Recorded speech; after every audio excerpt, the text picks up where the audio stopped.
So I want to first introduce you to Dr. Sandra Carrillo, who's the co-founder of Medican IPS.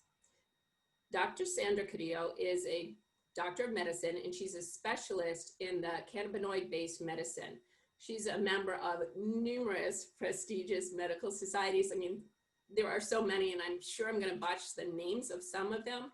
But for starters, she is the president of the Colombian Medical Association of Cannabis Medicine, a non-for-profit association comprising leading doctors in Colombia.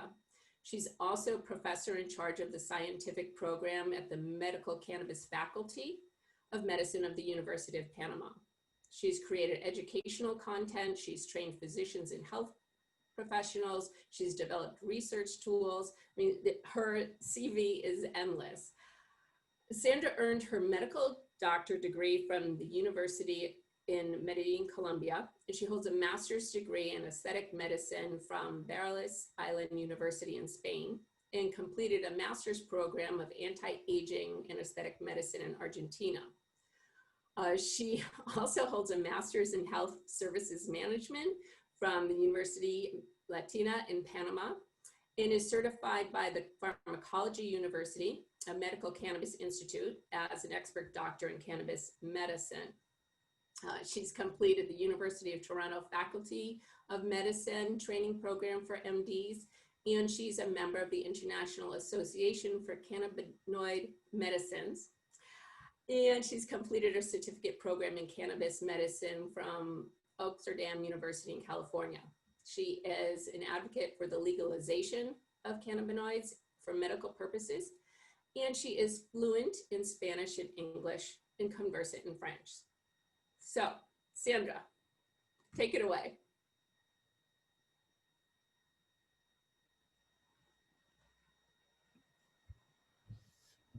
Thank you so much, Carrie, for that wonderful presentation. And thank you to Brad for the invitation. I'm very happy to be here in this amazing conference. Usually I lecture and I teach.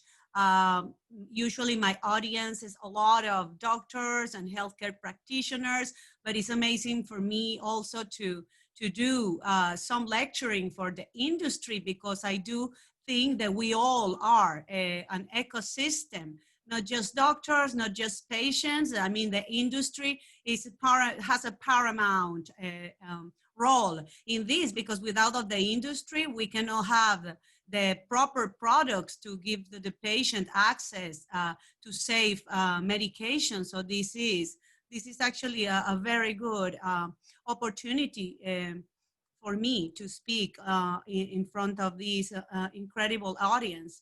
I'm going to share right now my presentation.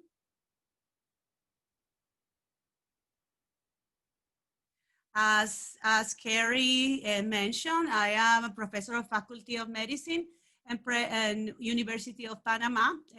In Panama, we still don't have medical cannabis legalized, but I've been joining efforts to give all my feedback and do a lot of advocacy with the senators and with National Assembly. We are with the government.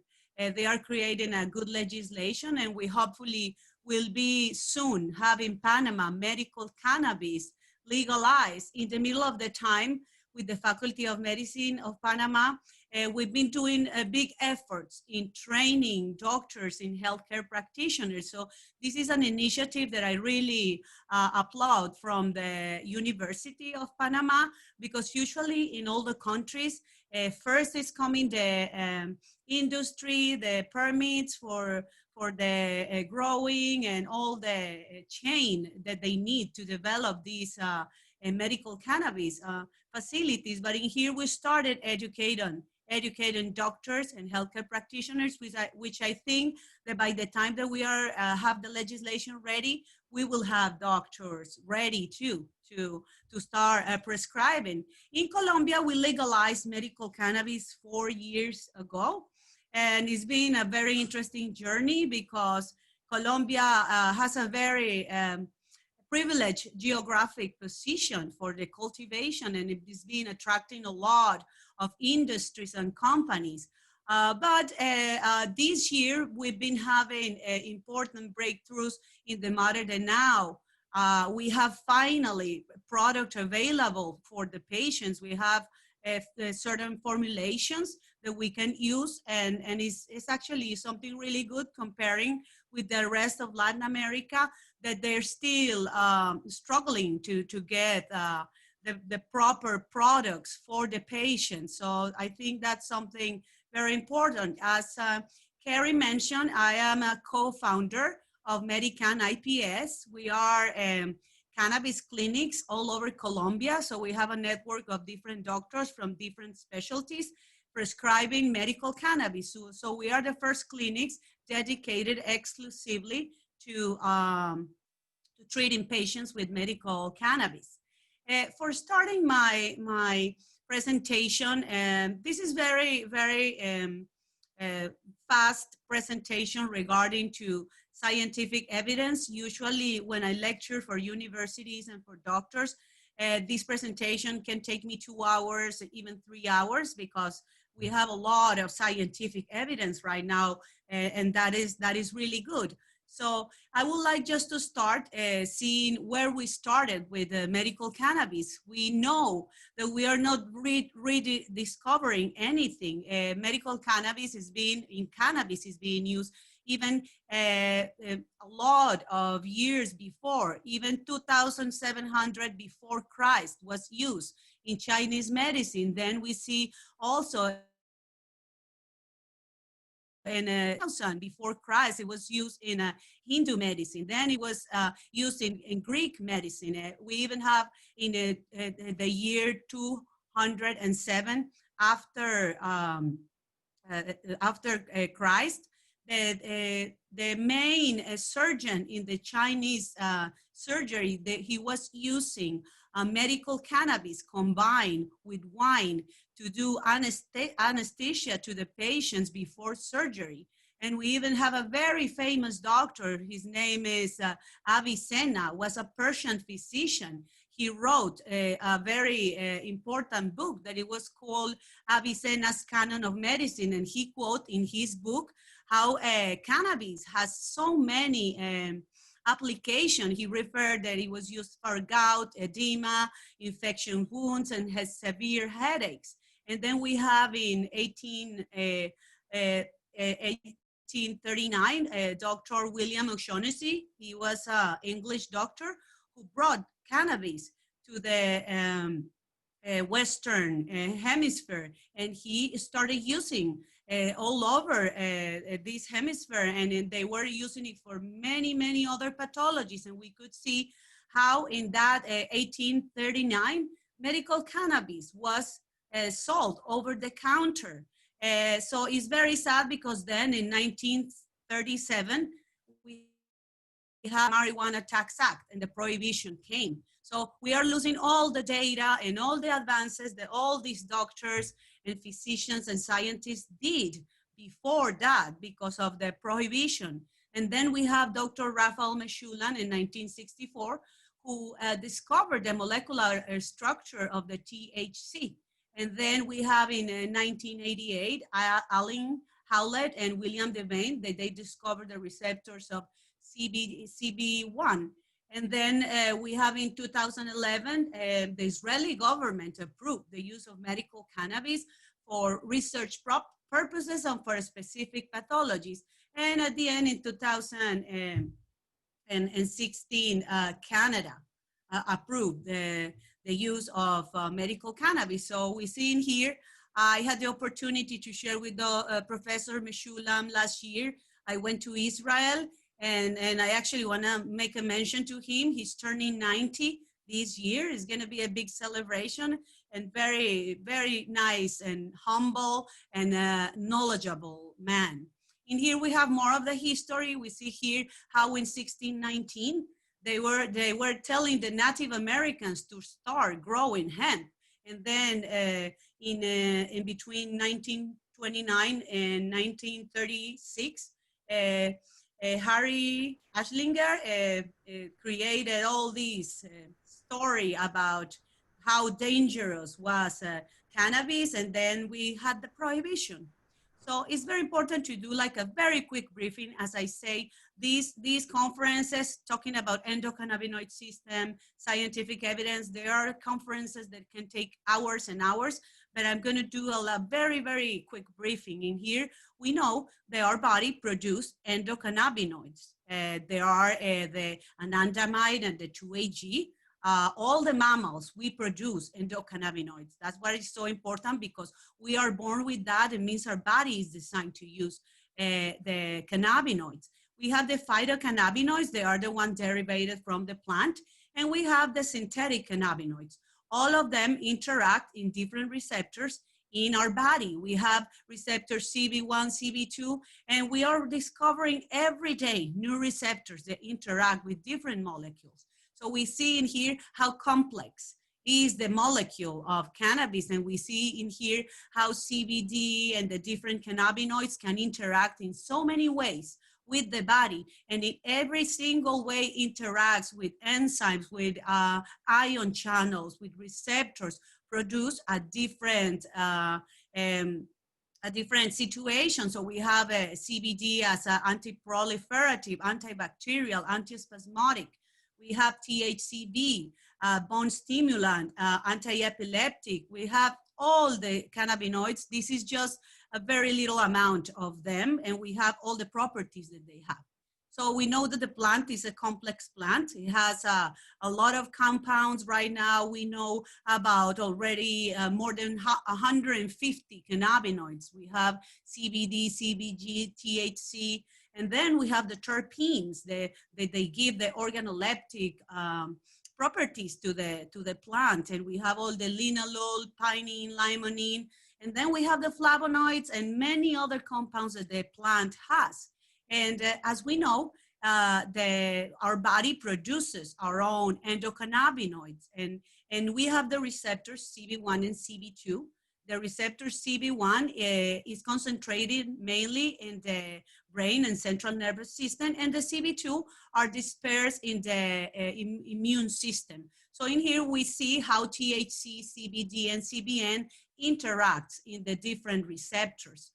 We have also seen all the properties as an antioxidant, anti-inflammatory, anti-anxiety, anti-epileptic, anti-cancer, anti-nausea, many properties that cannabis has because the receptors are spread all over the body. So we find in different parts of the body receptors that interact with these.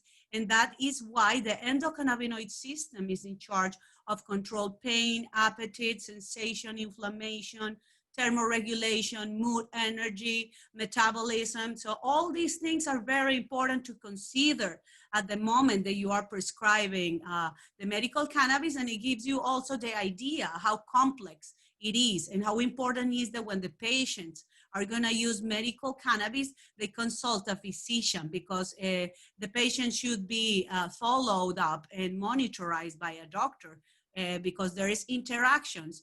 Cannabis is a very noble molecule, and as all you know, there's not until now any deaths reported by use of cannabis. So we see in here they have a role in the central nervous system, gastrointestinal system, immune system, metabolism, and we can go on and on because the endocannabinoid system is a fascinating world. And I feel bad because in faculties of medicine, they should be teaching this to students. When I studied medicine, I graduated like 25 years ago, and never anybody talked to me about this. And my dream is to change this and be able to include it in the curriculums of the universities for students of medicine. Now I'm gonna get into what is the core of the lecture that I'm giving, and it's about scientific evidence. As scientists and doctors, and when I am teaching doctors and healthcare practitioners, the skeptics ones, they said, you know something, there's not enough evidence to support the use of medical cannabis.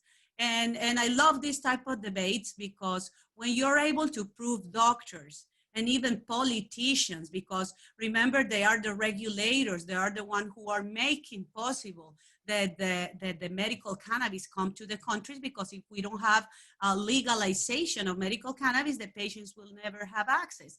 So this is a very important subject that I consider everybody should know, and even the people who is in the industry. This is a very important tool to know for those that they still don't know if this is a real thing, and for those who think it works but they still don't understand very well. It's very important to know that we do have scientific evidence, but we have different levels. The highest level of evidence, we have systematic reviews, randomized controlled trials, cohort studies, and on and on. And depending on that, for a doctor, in order to be able to prescribe medical cannabis, and they taught us when we were in medical school that you prescribe medicines with scientific base. It means that you have to have enough studies to support that the treatment that you're going to do is safe for the patients, and that it work for the patients. So in 2017, the National Academies of Science, Engineering, and Medicine did a very thoroughly review of all the studies that they were available until 2017. And they found around 20,000 articles talking about cannabis and cannabinoids. And from those 10,000 articles, 20,000, they chose the ones that they found they had strongest and better scientific evidence according to the gold standards.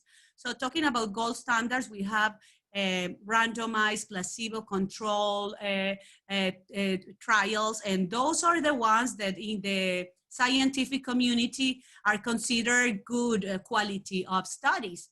So in this review that they did, they found these important subjects. I put it in these 4 quadrants in here, because this will even make the industry and the scientists look towards where is that we need to move to get more evidence, where is that we have a lot of evidence, so for doctors they can feel more comfortable about prescribing, and where we have no evidence, but it's not because it doesn't work, it's because I think that the industry and the governments need to invest more money into research, because this is what we need to make medical cannabis to move forward. So we in here see that they found on those 20,000 articles in very reputable journals of medicine, they found conclusive of substantial evidence that the medical cannabis works in chronic pain in adults. Also as an antiemetic for the treatment of nausea and vomit in the patients that are going through chemotherapy. And also in patients they had refractory epilepsy and pediatric population. Specifically, the evidence is very strong with patients with Dravet syndrome and Lennox-Gastaut syndrome. Also, they found substantial evidence in patients with multiple sclerosis, improving the spasticity symptoms. They actually found moderate evidence in improving short-term sleep outcomes, and also in patients that have sleep disturbances with chronic pain, fibromyalgia. And they found limited evidence in patients with anxiety, weight gain, PTSD, Tourette syndrome. And they say they found no evidence in the treatment of addiction, neurodegenerative disorders, irritable bowel disease, and cancer treatment. So this is very important because this was in 2017. So we already have 3 years after this, and a lot of good articles with good support is being released in the last 3 years. Of course, we still need more research. I'm not going to say that this is it, that we stop in here. It's different. I mean, we need to encourage more. And all of you as industry, this is something very important, because we all need to focus in the development of novel delivery systems, of different preparations targeting different disease. So we can change the first part where it says conclusive. I do think it's gonna be double or triple in the next 10 years with all the amount of research that is being done in all over the world. What I'm going to do in here is I'm going to go through very fast a little review of the main studies that we have in the main pathologies that I already showed you. They said they have a lot of evidence. So we have this study. This was done in Ljubljana in a children's hospital. It was with 60 patients, and they proved the medical cannabis helped the patients. More than 50% of the patients who were using cannabidiol improved in the frequency of the seizures and also in the quality of life. We have this other patient that it was a study that it was done at the Sick Children's Hospital in Toronto. They were using a combination of CBD and THC, and they proved in this study that it was well tolerated and it was safe, and the side effects that the children presented were very little. So we have in here good evidence about epilepsy. This is a very famous study, New England Journal of Medicine. This is a study that they did a population of 120 patients. And in here, they were trying to prove how it works with patients with Dravet syndrome. And they found that more than 50% of the convulsive seizure frequency was improving in these patients compared with placebo. So in here, we have a study that has almost the gold standard of the research requirements. So when we talk about epilepsy, we see in here, I just showed you 3 studies, but we have already like 50 studies with different amount of patients and with different combinations, randomized, placebo control. So yes, when they ask, do we have evidence in epilepsy? We do. It doesn't mean that we need much more studies, but we do have evidence in epilepsy. Another one is multiple sclerosis. This is 5 randomized controlled trials, again, good quality of evidence, that they show in 368 patients how THC and CBD combinations improve the quality of life of the patients. They improve the spasticity, the quality of sleeping. So this is very important because most of these patients, you see a very important improvement of quality of life. Here we have another study, again, randomized control with cannabis.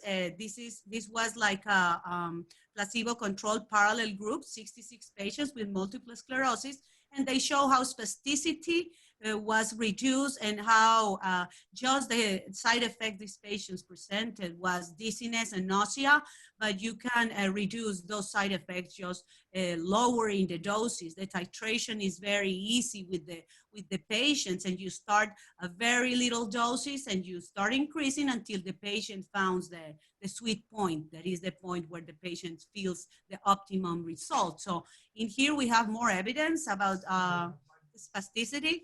And then I have this other study about nausea and vomiting related with chemotherapy, another good quality study, and more studies, and cancer-related pain, another good study, multi-center, double-blind, randomized, 177 patients. They show that THC and CBD was better for the patients than placebo, and an improvement of 30% of the pain, which is a very important scale. In here we have more studies about cancer-related pain. That is something very important right now that we have. We have Canadian Pain Society guidelines. They move the cannabinoids from the 4th line to 3rd line. And we have chronic pain conditions, all these studies with Sativex, with even Nabilon. So we're seeing in here, this was the latest review. They released it last month, and they were proving how medical cannabis helped to the reduction of opioid dosage in the treatment of non-cancer chronic pain. So we have all these good studies where we see here the CDC in 2007 referred 47,000 deaths due to opioids. And the patients that have legal medical cannabis, 25% less opioid deaths. So we have a lot of studies proving how the opioid crisis can be reduced with the use of medical cannabis. So we have a lot of data in here proving that these studies showed us how medical cannabis can improve the quality of life of these patients and help to manage the symptoms. We have a lot of barriers now for finishing the presentation because we have the regulatory barriers, we have the lacking of sponsoring and support of cannabis research, and we need to improve and do more standardization in order to be able to give patients more safe access. Have an account that these populations are populations of risk. But it's very important if the doctor is seeing these patients, the doctor will know which patients are good candidates for the use of medical cannabis and which no, because there are some patients the medical cannabis is not for them and is not for treating all the pathologies. It's actually something that it has to be very well selected, and as a doctors, we have the responsibility to prescribe medical cannabis to the patients who really need it and assess all with clinical records, with lab tests, if the patient really needs it. And we will see in here how the life of a patient with chronic pain, with epilepsy can change so much. So this is a big impact. And I see the future of medical cannabis in development of new medicines, target new delivery systems. And the future, I think, ahead of us is incredible because more countries are legalizing medical cannabis. So this is like a global trend all over the world. And I encourage all doctors, healthcare practitioners to keep learning and to keep doing research. Thank you very much.